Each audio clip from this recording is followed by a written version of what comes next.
Pemirsa, trauma publik terhadap putusan MK mengenai persyaratan batas usia calon presiden dan wakil presiden pada Pilpres 2024 seketika kembali terpantik lagi setelah MA mengabulkan uji materi perihal ketentuan syarat usia minimal calon gubernur dan wakil gubernur. Karena putusan MA ini nampak memiliki spirit yang sangat mirip dengan putusan MK nomor 90. Kita akan membahasnya langsung dengan Komisioner KPU Republik Indonesia Idam Holik. Mas Idam, selamat pagi. Mas Idam, selamat pagi. Selamat pagi Mas, Mbak. Selamat pagi Mas Direktur Prof. Eksekutif Indikator Burhanuddin Muhtadi. Mas Burhan, selamat pagi, apa kabar? Pagi Mas Burhan. Baik, Mas Iqbal. Oke, Mas Idam dulu deh. Mas Idam, kalau kita berkaca kemarin kan menimbulkan polemik ya, jadi panjang tuh buntutnya dari putusan MK soal batas usia kepala daerah. Nah, kali ini apakah nanti tahapan yang dilakukan ini merevisi atau mencabut PKPU yang terkait dengan batas usia kepala daerah ini yang dikeluarkan oleh MA, Mas Idam? Dalam konteks implementasi prinsip berkepastian hukum sebagai salah satu dari 12 prinsip penyelenggaraan pilkada yang kami telah atur di dalam pasal 2 ayat 2 huruf D Peraturan KPU nomor 2 tahun 2024, maka oleh karena itu kami KPU sampai saat ini belum bisa berkomentar lebih lanjut karena memang kami masih menunggu Mahkamah Agung mempublikasi putusan sebagaimana yang diberitakan secara masif oleh rekan-rekan media massa. Mas Idam, tapi nanti setelah dipublikasikan secara resmi apakah berkoordinasi dengan pembuat undang-undang atau apa Mas langkahnya? Berkenaan dengan judicial review terhadap peraturan di bawah undang-undang, hal ini sebenarnya diatur di dalam pasal 9 ayat 2 Undang-Undang nomor 12 tahun 2011 dan hal ini bukan hal baru dan ada beberapa kali peraturan KPU yang di judicial review oleh ke Mahkamah Agung dan Mahkamah Agung itu berpendapat lain dan tentunya kami harus mempedomani prinsip berkepastian hukum. Jadi dengan demikian kami harus menunggu putusan tersebut dipublikasi apakah benar materinya seperti yang diberitakan oleh rekan-rekan media massa. Oke, jadi belum ada instruksi untuk mencabut pasal yang terkait dengan itu ya, Mas Idam ya. Saya ini ke Mas Burhan kalau sampai pagi ini ya, mohon izin, sampai pagi ini kami mengecek ke website Mahkamah Agung, kami belum menemukan putusan tersebut dipublikasi secara resmi. Baik, belum dipublikasikan secara resmi, jadi belum ada yang bisa dilakukan terkait dengan pasal ini. Mas Burhan, kalau kita melihat ini kan cukup kilat ya waktunya ya, hanya dalam waktu beberapa hari tiba-tiba MA mengeluarkan putusan soal batas usia ini. Kemudian soal timeline, jangka waktu yang mendadak ini mengingatkan kita pada putusan MK terkait dengan batas usia calon kepala daerah. Bagaimana Anda menganalisis ini? Apakah ini nanti akhirnya akan menimbulkan polemik yang berkepanjangan juga jika nanti akan terus dilanjutkan? Ya, saya bukan ahli hukum, jadi tinjauan saya tentu bukan dalam perspektif hukum. Tetapi secara politik, apa yang diputuskan oleh MA itu gampang sekali mengingatkan memori publik kepada putusan nomor 90 MK. Dan tentu saja kalau kita bandingkan, sebenarnya dari sisi norma, putusan MA sekarang jauh lebih spesifik untuk dikaitkan kepada salah satu bakal calon wakil gubernur yang kebetulan usianya itu persis ya 30 tahun ketika pemilu kada itu dijalankan kurang lebih 2 minggu setelah jadwal pilkada tanggal 27 November. Jadi poin saya putusan MA ini kalau misalnya benar ya sudah diterbitkan secara resmi oleh Mahkamah Agung, itu justru normanya jauh lebih mengarah kepada Mas Kaisang. Beda dengan MK. MK itu normanya lebih umum sebenarnya, meskipun yang mengambil manfaat hanya Mas Gibran. Tetapi MA ini itu jauh lebih spesifik. Karena kan diputuskan bahwa siapapun calon usia minimumnya adalah 30 tahun ketika pelantikan calon tersebut sebagai kepala daerah. Nah, usia Mas Kaisang sekarang itu nyaris 30 tahun. Tetapi pada saat pilkada tanggal 27 November, itu beliau belum berusia 30 tahun. Jadi kalau misalnya dibawa atau dicalonkan, itu secara umum aturannya belum memenuhi. Kecuali ya ada perubahan. Dan itu yang kemudian dilakukan oleh MA dengan mengubah atau menambahkan klausul 30 tahun pada saat pelantikan, dan itu artinya kan memberi peluang buat Mas Kaisang untuk dicalonkan baik sebagai cagup atau cawagup. Baik, jadi kalau menjurus betul untuk Kaisang Pangarep, kalau menurut analisa Mas Burhan, sejauh ini memang elektabilitasnya Kaisang untuk daerah-daerah tertentu yang beberapa kali disebutkan namanya menjadi calon kepala daerah di sana, memangnya sebagus apa, Mas Burhan? Nah itu ya, jadi saya sendiri memaknai ya, meskipun MA memberikan semacam karpet merah buat Mas Kaisang untuk maju sebagai calon kepala daerah atau wakil kepala daerah, itu belum tentu Mas Kaisang maju sebagai calon kepala daerah. Ini analisis saya ya. Jadi menurut saya tergantung oleh tes ombak popularitas dan elektabilitas Mas Kaisang. Karena kalau misalnya maju tetapi potensi menangnya kecil pun, itu dugaan saya Mas Kaisang juga tidak akan diajukan sebagai calon. Dan per hari ini itu masih sangat kecil elektabilitas Mas Kaisang, termasuk di Jakarta. Jakarta ini wilayah yang sangat tidak mudah, ya. Mas Gibran ketika belum dicalonkan sebagai wakil presiden itu sempat namanya saya masukkan dalam simulasi calon kepala daerah di Jakarta, itu elektabilitasnya cuma 2%. Jadi tidak mudah. Airin Rahmidiani, mantan wali kota Tangsel yang kita tahu bagian dari dinasti dinasti Atut, ya, sempat kita uji beberapa kali dalam survei Pilkada DKI Jakarta, juga elektabilitasnya sangat tidak kompetitif.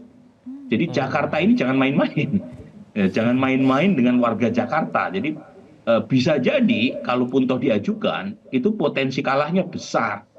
Jadi makanya saya punya dugaan kalaupun toh misalnya MA melakukan perubahan sehingga memungkinkan buat Mas Kaisang maju sebagai calon kepala daerah atau wakil kepala daerah, belum tentu diajukan kalau elektabilitas Mas Kaisang tidak kompetitif, karena itu akan terlalu besar harga politiknya. Jangan lupa ya, sebelumnya udah pernah ada kasus kan, Mas AHY maju di Pilkada DKI Jakarta 2017, tapi elektabilitasnya relatif kalah ya, atau tidak kompetitif. Itu menunjukkan sekali lagi bahwa DKI Jakarta wilayah yang tidak mudah buat dinasti politik. Oke, jadi jangan main-main dengan Jakarta, dan tentu harapan publik juga jangan main-main dengan undang-undang ya, karena untuk mengakomodir kepentingan tertentu begitu sebaiknya undang-undang jangan dimain-main. Oke, saya ingin ke Mas Idam ya. Mas Idam, saya tahu memang ini bukan ranah KPU untuk menilai soal Kaisang dan hal-hal yang di sekitarnya. Tapi kemarin kalau melihat ke belakang ini kan seperti ada polling yang menyebutkan bahwa kepercayaan terhadap lembaga penyelenggara pemilu seperti KPU ini cukup ada dinamika di situ, turun terhadap KPU. Nah, untuk menyikapi ini, masyarakat sudah cukup ramai perbincangan di masyarakat, Mas Idam, dan saya pahami Mas Idam waktu itu menyatakan bahwa komunikasi adalah yang penting dilakukan oleh KPU supaya tidak terjadi salah kaprah dalam menyikapi KPU ini. Apakah nanti ada yang langkah dilakukan untuk menghindari asumsi publik tersebut? Ya, berkenaan dengan citra atau reputasi publik terhadap KPU, itu tentunya penting bagi kami untuk terus kami perhatikan, karena kami adalah lembaga penyelenggara pemilu, dan ada banyak studi yang mengatakan bahwa dalam perspektif korelatif ya, apabila trust terhadap lembaga penyelenggara pemilu tinggi, ini akan berkorelasi terhadap peningkatan partisipasi. Oleh karena itu, kami punya kewajiban untuk terus menjaga citra positif publik terhadap lembaga penyelenggara pemilu, baik di tingkat nasional maupun di tingkat daerah. Dan tentunya ada hal yang mesti kami terus lakukan, bahwa dalam menyelenggarakan pemilu, kami harus melakukan sosialisasi ataupun pendidikan pemilih, sehingga masyarakat atau pemilih bisa memiliki informasi yang cukup, atau well-informed voters atau well-educated voters. Ini menjadi tantangan bagi kami, dan kami yakin hari ini pelaksanaan sosialisasi dan pendidikan pemilih ini bisa dilakukan multikanal, ya, tidak hanya dengan metode konvensional, tapi juga bisa menggunakan metode media, dalam hal ini media internet. Nah, sehingga pada kesempatan ini kami menyampaikan kepada publik berkenaan dengan putusan Mahkamah Agung yang ramai dibicarakan di media, itu pada dasarnya kami harus berpedoman pada prinsip berkepastian hukum, dan hal ini juga ditegaskan dalam beberapa putusan Dewan Kehormatan Penyelenggara Pemilu atau DKPP tentang pentingnya KPU melaksanakan prinsip berkepastian hukum. Jadi semua prinsip dan apapun yang dilakukan KPU ini harus berkepastian hukum. Tapi Mas Idam, kalau Ya, kita lihat kan sekarang jadwal pilkada ini sudah ada ya. Sudah dirilis juga ke publik. Bagian dari sosialisasi dan edukasi. Jika seandainya nanti ada dinamika di tengahnya, apakah mungkin jadwal pilkada ini bisa berubah, Mas Idam?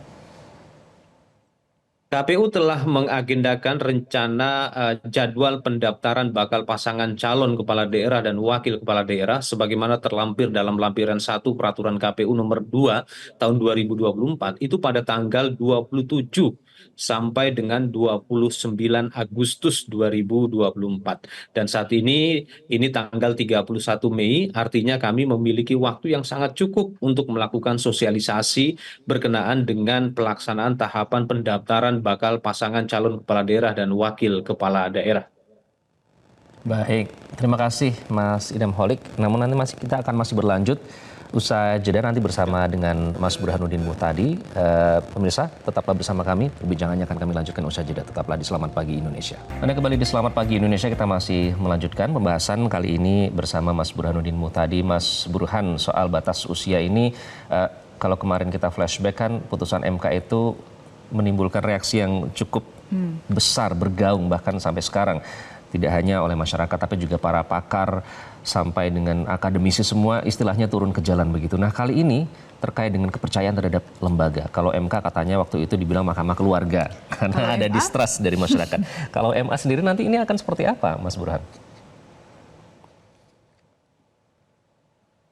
Iya, jadi saya terus terang berharap ya MA dan lembaga penegak hukum itu mengedepankan pada aturan main yang bersifat kredibel dan legitimate ya. Jadi terus terang ini mengagetkan karena memudahkan publik untuk mengingat kembali kontroversi yang sempat muncul terutama di akhir Oktober 2023 berkaitan dengan Pilpres.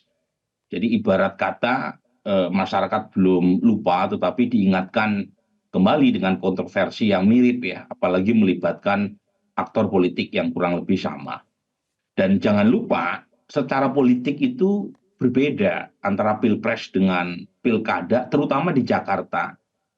Kalau kita lihat timingnya kan nyaris bersamaan setelah salah satu elit Partai Gerindra mempublikasikan gambar Budi Satrio Djiwandono bersama Kaisang kan. Kemudian MA hanya dalam waktu 3 hari secara kilat ya memutuskan perubahan berkaitan dengan batas usia minimum calon kepala daerah terutama di tingkat gubernur ya. Kemudian saat yang sama pula ya itu yang menggugat itu kebetulan partai yang terafiliasi juga dengan salah satu elit Gerindra ya. Kita tahu Partai Garuda yang menggugat ke MA itu saudara dari Bung Riza Patria, salah satu elit Partai Gerindra. Jadi publik sangat mudah sekali untuk mengaitkan hal semacam ini terkait dengan kontroversi yang pernah terjadi sebelumnya. Dan menurut saya Iqbal ya, ini terus terang selain begitu membuka mata kita, tetapi secara elektoral itu sama sekali tidak menguntungkan juga. Dan secara politik orang seperti Mas Budi, saya kenal beliau secara baik, termasuk juga Mas Kaisang ya, itu juga akan dirugikan secara politik ya, karena citranya seolah-olah masuk gelanggang melalui mekanisme yang tidak tepat ya, tidak korek. Apalagi kita tahu gitu ya, Jakarta ini sangat tidak mudah, sangat tidak ramah buat calon dari dinasti politik. Ya. Jadi makanya meskipun jadi saya melihat ada dua ya yang perlu dicermati. Satu secara hukum akan menimbulkan kontroversi. Yang kedua secara elektoral, kalaupun toh secara hukum keduanya bisa didaftarkan, itu dugaan saya kok relatif justru malah menyenangkan rival.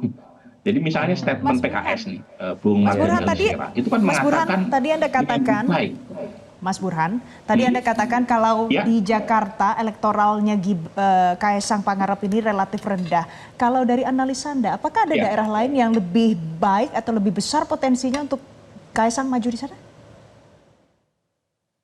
Sejauh ini sih belum terdeteksi ya. Kalau Mas Gibran dulu lebih kompetitif di Jawa Tengah ketimbang di DKI Jakarta. Sebelum akhirnya beliau memutuskan maju bersama Pak Prabowo di Pilpres. Tetapi untuk Mas Kaisang sejauh ini memang baru di tingkat pilkada tingkat kota ya, yang cukup kompetitif ya, misalnya Depok ya. Tetapi di tingkat provinsi elektabilitas beliau belum muncul, belum tertangkap oleh radar survei. Tapi poin saya begini, coba tangkap reaksi dari lawan-lawan politik ya, Pak dinasti lawan-lawan politik Pak Prabowo atau Pak Jokowi ya. Itu lihat tuh statementnya, itu malah menyambut gembira kan. Misalnya mana, Pak Mardhani Alisera itu mengatakan bahwa menyambut baik keputusan MA. Kalau menurut saya sih ini strategi PKS saja, karena menurut saya PKS yang sudah memutuskan untuk mendukung Mas Anies justru lebih senang untuk melawan Budi Satrio Jiwandono bersama Kaisang ketimbang melawan Ridwan Kamil gitu ya. Karena kalau melawan Ridwan Kamil jauh lebih susah untuk dikalahkan ketimbang melawan Budi Jiwandono atau Kaisang. Selain tentu saja PKS juga memanfaatkan situasi sekarang untuk mencoba dipinang sebagai calon koalisi Pak Prabowo di pemerintahan mendatang. Mas Burhan, jadi menurut saya ini cukup menguntungkan pihak lawan. Menguntungkan, tapi tadi saya tertarik soal poin elektabilitas ya. Memang kalau elektabilitasnya malah justru merugikan. Tapi kalau kita lihat kemarin MK, bisa dibilang kan karena ada silent majority, elektabilitas kan tergambar dari opini publik yang saat itu sebenarnya sangat tidak pro terhadap anak presiden yang kemudian maju karena mungkin ada utak-atik undang-undang dan seperti itu. Tapi kenyataannya toh tetap menang juga, Mas, meskipun opini publik, akademisi semua sudah bersuara. Nah, apakah ini mungkin juga akan terjadi soal itu? Ada plot twist di situ? Beda Mas ya. Pertama Pak Prabowo elektabilitasnya tertinggi sebelum Gibran diputuskan bisa maju bersama dirinya berdasarkan putusan nomor 90 MK. Sementara Mas Budi Jiwandono itu elektabilitasnya bawah sekali di DKI Jakarta. Jadi beda kasus. Pak Prabowo meskipun waktu itu elektabilitasnya tidak signifikan bedanya ya bersama Ganjar, tetapi elektabilitasnya paling tinggi. Yang kedua, ya, Mas Gibran saat itu, kecuali di Jakarta itu elektabilitasnya terutama di Jawa Tengah itu tertinggi. Jadi untuk Mas Kaisang sekarang kan belum tertangkap di radar survei, baik di Jawa Tengah atau di DKI Jakarta. Jadi poin saya beda kasus ya. Jadi kalaupun toh, dan yang paling utama adalah DKI Jakarta Prabowo Gibran pun itu hanya menang sangat tipis melawan Anies. Ya. Itu dengan asumsi Prabowo dan Gibran punya elektabilitas yang jauh lebih kompetitif sebagai capres-cawapres ketimbang Mas Budi atau Kaisang sebagai calon Menurut kepala Anda dalam daerah waktu yang DKI sangat singkat Jakarta. ini elektabilitas mereka tidak akan bisa menyalip calon yang lain? Tadi saya sebut ya, kasus Jakarta ini unik. Tingkat pendidikan warga Jakarta 6 kali lipat lebih tinggi ketimbang nasional. Tingkat pendapatan warga Jakarta juga 6 atau 7 kali lebih sejahtera ketimbang nasional. Tingkat eksposur mereka terhadap informasi jauh lebih baik. Kritisisme mereka jauh lebih kuat. Dan itu yang menjelaskan mengapa calon kepala daerah yang berlatar belakang dinasti di Jakarta belum pernah berhasil. Ya. Pengalaman 2017 saya sebut misalnya kasus Mas AHY. Kemudian jangan lupa juga sebelumnya beberapa calon kepala daerah yang punya latar belakang dinasti juga mencoba peruntungan di Jakarta, tetapi juga akhirnya realistis. Airin misalnya awalnya sempat melirik Jakarta, belakangan pindah ke Banten ya untuk menguji peruntungan di pilkada serentak. Karena elektabilitasnya tidak kompetitif di warga Jakarta. Jadi saya menduga nih, kalaupun toh misalnya Mas Budi Jiwandono dan Kaisang maju di Jakarta, beliau saya kira akan sangat kesulitan untuk bertarung melawan calon yang populer seperti Anies, Ahok maupun Ridwan Kamil. Baik. Jadi itu ya analisa dari Mas Burhan, karena Jakarta bukanlah tempat yang sama dengan lokasi-lokasi lainnya, tidak semudah itu begitu, tidak segampang itu. Terima kasih Mas Burhan sudah bergabung bersama kami pagi hari ini di Selamat Pagi Indonesia. Terima kasih.